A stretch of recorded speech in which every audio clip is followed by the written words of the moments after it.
આખી વિધિ સમજવી છે. પ્રથમ આમ સાદી શૈલીમાં હામાઈ હાકે પરંતુ માથે જો ઘાટડી લગાડેલી વરરાજાને લઈને આવતા એક બાજુથી હવે આખી આ વિધિ શું કહે એ વિધિ ટૂંકમાં અહીંયા માફેર વરાને લઈ આવે. અહીંયા આપણે દીકરીના માવતર માફો બાંધીને અહીંયા નાળિયેર ટૂંકમાં નાળિયેર બદલાવવાનું હવા રૂપિયો એમાં નાખી દઈએ આપણા કળશિયામાં વરરાજા તરફથી અને એનું નાળિયેર આપણા કળશિયા ઉપર આવી જાય અને આપણું નાળિયેર એને હાલે વયું આ વિધિ એનું નામ શું કીધું એ વિધિ પૂરી થઈ. એ વિધિનું નામ શું? વરબેડું. વરબેડું. અચ્છા બરાબર. પ્રાચીન જૂનું પ્રાચીન વરબેડું એ વરબેડું. પછી અહીંયા આવી ગયા પછી ડાયરેક્ટ અહીંયા એને હાવ પોંખી લઈએ એટલે ડાયરેક્ટ માએ માંડવી આવી જાય. આ મેન વિધિ વરબેડ ટૂંકમાં નાળિયેર બદલી જાય હવા રૂપિયો એનો આપણા કળશિયા નાખી દે દીકરી હરા તરફનો ઓલો વરરાજાને જાન આવે ને એ તરફનો અને વરરાજાને હાથે નાખી આ જ વિધિ. બરાબર. મારું નામ ધાનાભાઈ નાથાભાઈ ગીગા, ગામ રસુલપુર. ગિરનાથ છો.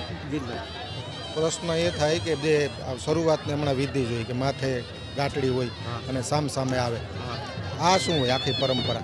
એ અમારે જાન ઉતારેથી જે માયરે આવે તો એ માફો કહે અમારી ભાષામાં અને અહીંયા વરરાજા સામે અમારી ભાષામાં બીડા કહે બીડા લેવા પડે વરરાજાને પોખવાનું. હા અને શરીફળ હોય શરીફળ બદલાવી હવા રૂપિયો નાખી કળહિયામાં અને પાછું શરીફળ બદલાવી લેવા શરીફળ બદલાવી અને બીડા અમારી ભાષામાં હોય તો એમાં તો જ લવિંગ ને એલસી ને એવું તરફથી દીકરીઓ એવું બોલે કે અમને બીડા આપો એમ હા અને પછી અહીં વરરાજાને પોખી લે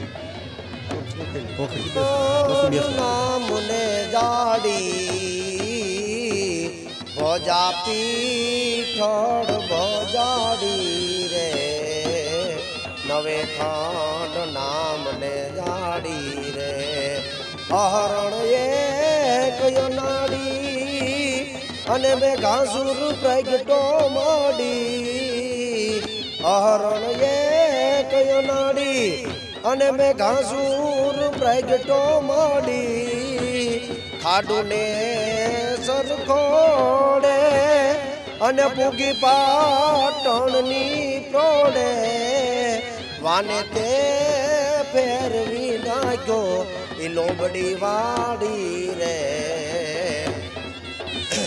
અમારો એક ખોનલમાંનો ભાવ છે દંતકથાના દાખલે અમારી બધી જૂની વાતો જાત તાતો પ્રગટી પર ભાત એને હાદી કરવા હોનબાય પણ ગુણ કથા હું ગાગડિયાની માહેર કરી લે મામડિયાની તદ હિરણ મેં વાસ દિહારો ધરો ગાજ ત્યાં એક જ ધારો મેં કે વાયુનો મહેકારો જળનામાં જણકાર કરે માં નિર્મા ઘેરા નાથ કરે માં વગડામાં વનરાય જટા પર કે સોડાની કળિયો તું માં લાલ ગુલાબી તું છો માં ફાગળિયો માં તું હોનલ હોનલ હોનલ હોનલ હોનલ